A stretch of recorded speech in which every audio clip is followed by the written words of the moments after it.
To install the MyFit using the vehicle seatbelt, begin by locating the top tether storage on the back of the MyFit. Open the compartment, and then, pulling down on the tether adjuster, loosen the strap. Unhook the tether clip and close the compartment. Place the MyFit on the vehicle seat and lay the tether strap over the back of the vehicle seat. Make sure the installation lines are parallel with the vehicle seating surface at all times during installation.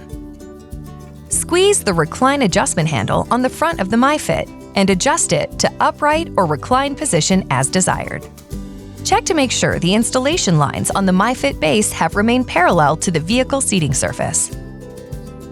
Make sure the seat is in a locked position and that the bubble level is in between the lines for the appropriate installation mode.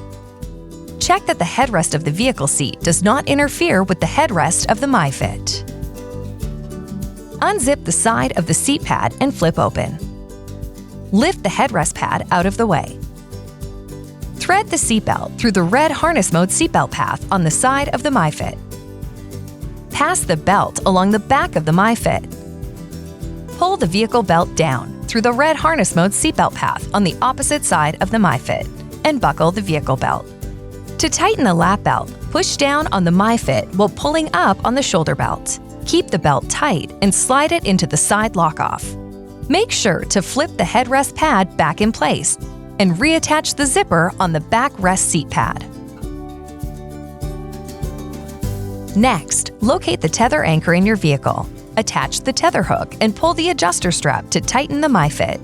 Check your work by holding the MyFit at the belt path and pulling side to side and forward. It should not move more than 1 inch from the vehicle seat back or side to side. Check to make sure the bubble level is still between the lines for the appropriate installation mode. If necessary, loosen the seatbelt and tether strap, readjust recline, and repeat installation steps to make sure the MyFit is installed properly.